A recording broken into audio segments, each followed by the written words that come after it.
If you've ever flown domestically here in New Zealand, you know the feeling. There are no long queues, no real security hassle. You pretty much just walk on. It's a system that's built really entirely on trust. But is that trust actually putting us at risk? That's the huge question we're going to dig into today. All right, let's get into it. I mean, this is such a familiar scene for any of us who fly around the country, right?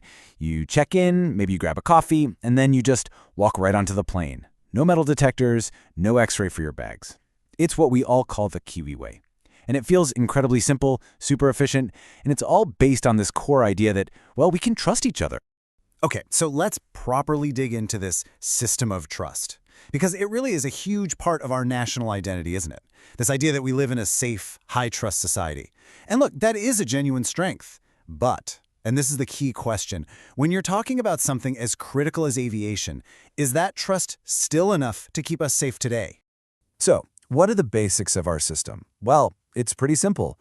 No routine screening, no metal detectors, no bag scans. And the thing is, this whole approach, it's really a holdover from a completely different time. It was designed for threats that are, frankly, decades out of date. What's so crucial to understand is that the world has changed, and it's changed dramatically. But our approach to domestic security, it just hasn't. And there's actually a name for the mindset that underpins all this. It's a psychological concept called probability blindness. And it's a pretty simple idea, really.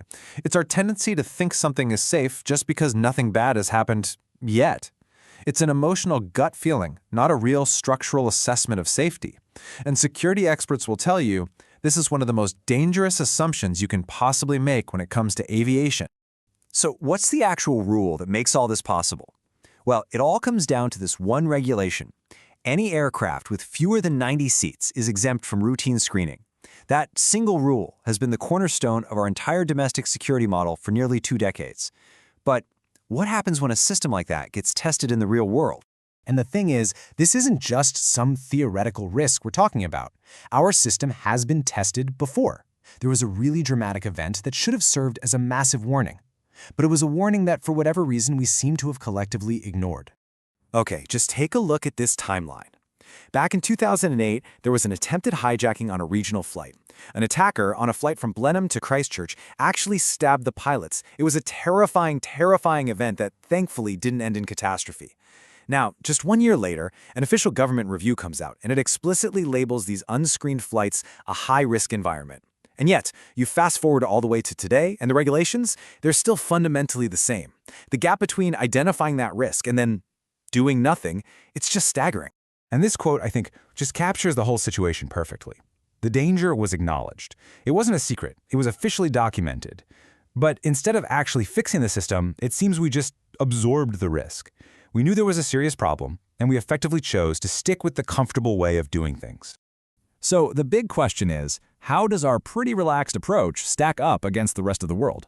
Are we being smart and unique, or are we just a dangerous outlier? Let's take a look at how we compare. Okay, this slide is absolutely critical to understanding the whole issue.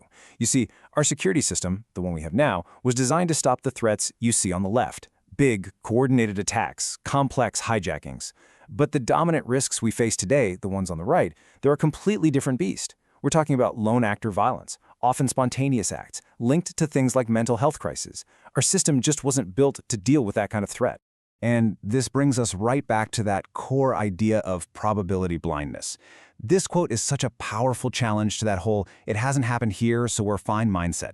The absence of incidents doesn't actually prove a system is safe. All it might mean is that it just hasn't been truly tested yet.